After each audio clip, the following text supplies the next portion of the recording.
welcome to the Peluso Presents podcast for the week of June 17th, 2024. My name is Mike Peluso. I am your host. This is episode number 247, and the title of this week's episode, and the title of our post of the week is Take Care of Your Shit Before Shit Happens. So even before I get started, let me introduce the coda to the story, which is not actually in the blog post or on the Medium posting. And that's that at the end of this story, I say basically that the family member in question is going to pass away. And they did not. Against all odds, they made a mostly full recovery. I decided not to change the post or add a coda to it because I feel like the lesson involved, the lesson of take care of your shit, and forgive the profanity, but take care of your shit, is really an important lesson because so many people are afraid of death. They're not taking care of what they need to take care of, and consequently, they're leaving a mess for the next generation. And if you're any way of a decent person, you don't want to leave that mess to the next generation. And I know I'm getting a little ahead of myself. So the basic premise here is a family member of ours got very, very, very ill, like death's door ill, and was belligerent to the end about doing the things you're supposed to do or exploring them further with the kids, i.e. next of kin, i.e. the people who are going to be responsible for cleaning up the mess after the senior member of the family dies. And I couldn't wrap my head around this because I was watching this thing happen and I'm sitting there going, what's so bad about having this conversation? You're on death's door. How about you make sure that everything's taken care of? You make sure that you have the pieces in place so you can live a good, fulfilling life for the few days or weeks you have left.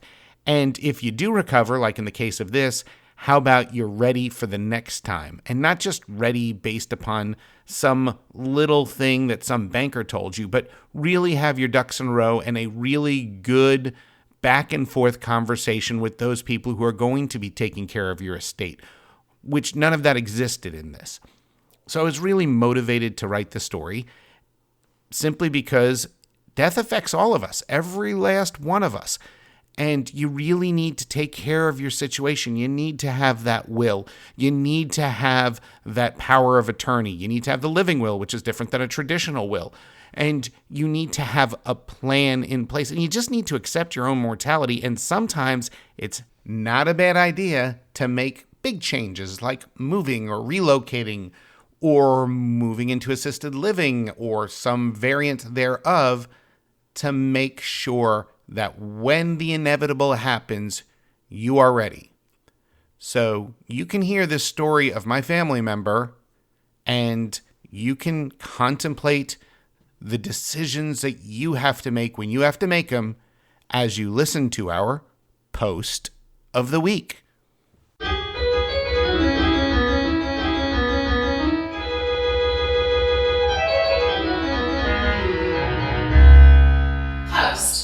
Week. End of life. Take care of your shit before shit happens. I was doom scrolling through my newsfeed. I don't like doom scrolling. In fact, I've been doing everything in my power to clean up my newsfeed.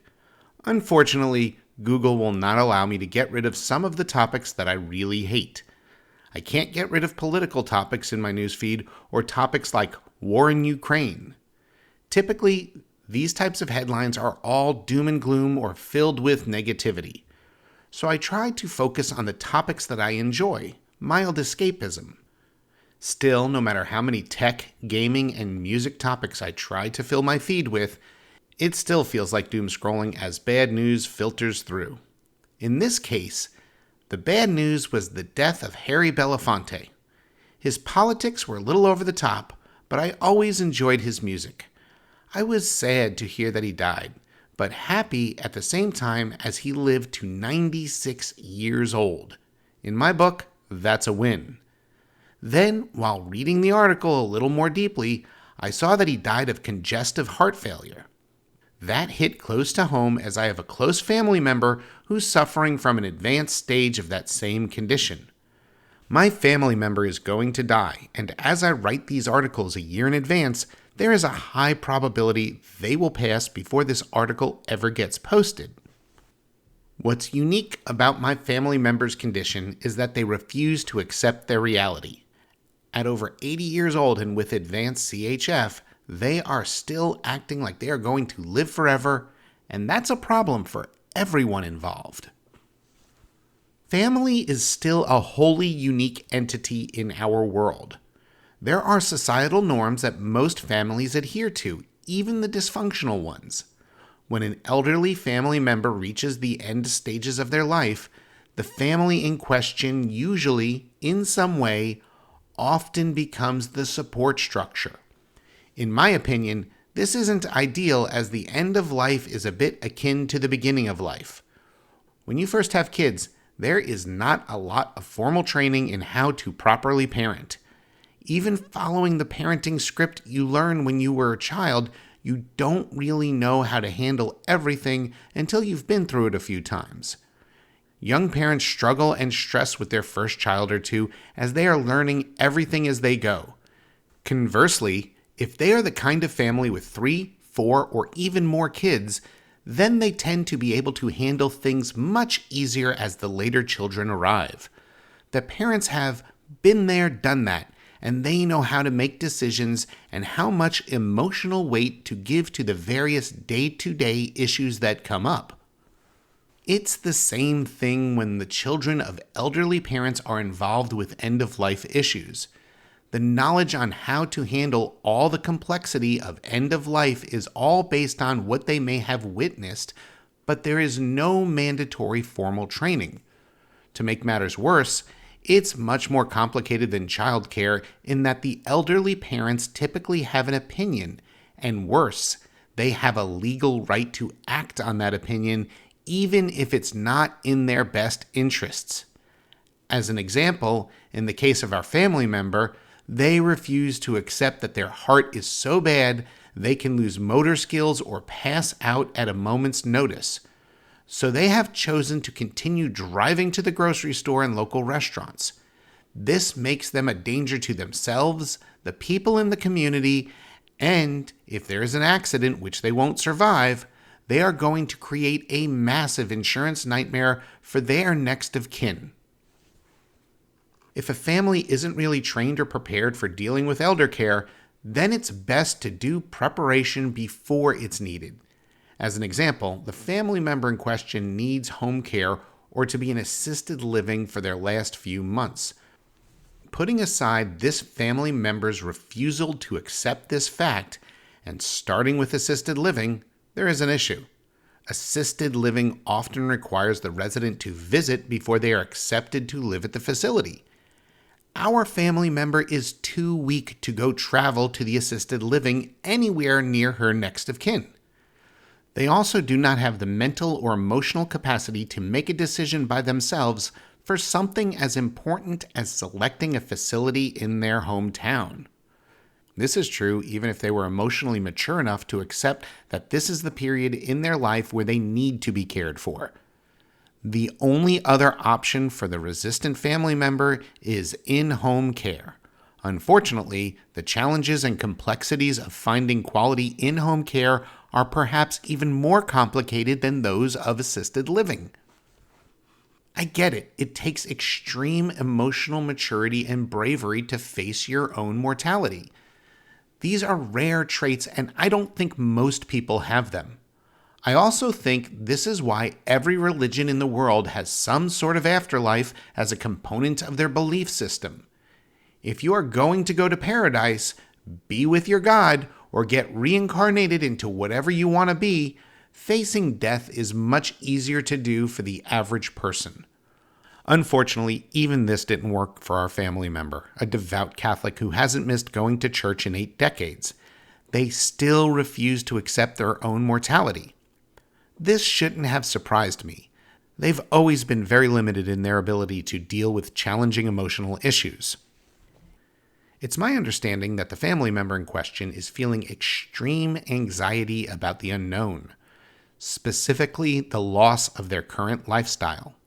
This intense fear of the unknown is not unique to the family member. It's a pretty universal human trait.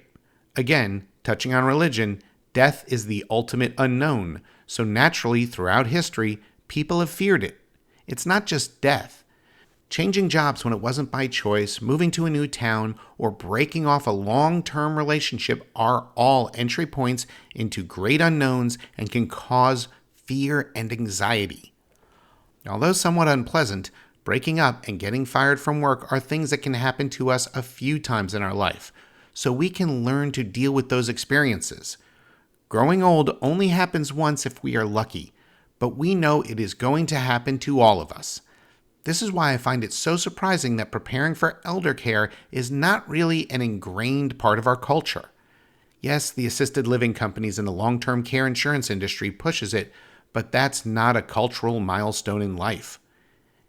If it was simply part of our culture to make plans for your old age, there wouldn't be an unknown. When I say part of our culture, what I mean is that it's got to be something that's celebrated like a wedding or buying your first house. Maybe retirement is a better example. Retirement is something that many people look forward to and discuss openly and with anticipation. They talk about their retirement house or where they're going to move to. They discuss the things they are planning to do that they couldn't engage in as much when they were working. People strive to retire early. I'm not an expert on how values are enculturated, but I do know they can be. Smoking used to be universally accepted everywhere.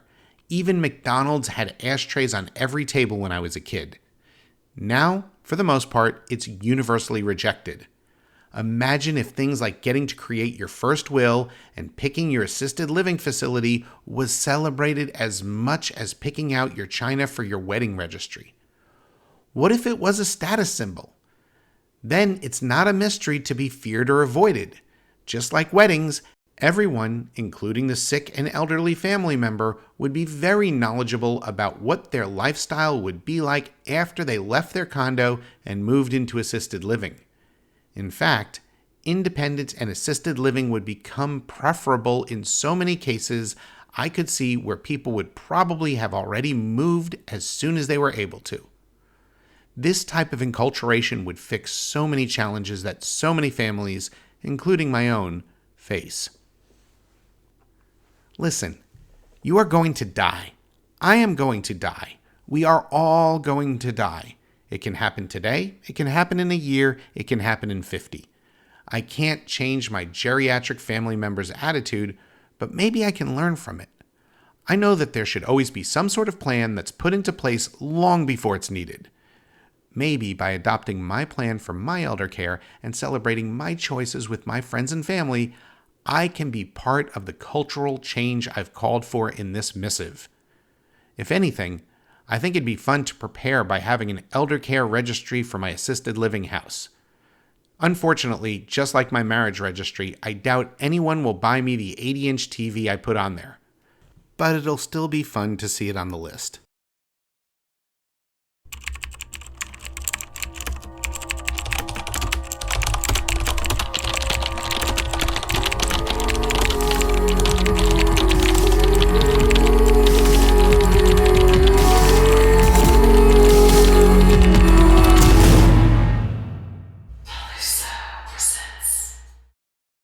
We hope you enjoyed this episode of the Peluso Presents podcast. You can follow the Peluso Presents efforts via Twitter @PelusoPresents, on Facebook, on Medium.com, just search for Mike Peluso, on LinkedIn, and of course on the blog located at www.pelusopresents.com. You can email us directly via peluso@outlook.com. This podcast is available on all major podcast services, including iTunes, Google Play Music, or your podcast service of choice. We love and appreciate any comments and reviews you wish to leave. Please remember to support this effort by sharing and liking the postings on all your social media. If you'd like to support this effort more directly, you can via patreon.com/Peluso Presents. Thank you for listening, following, sharing, and for your support. We appreciate it.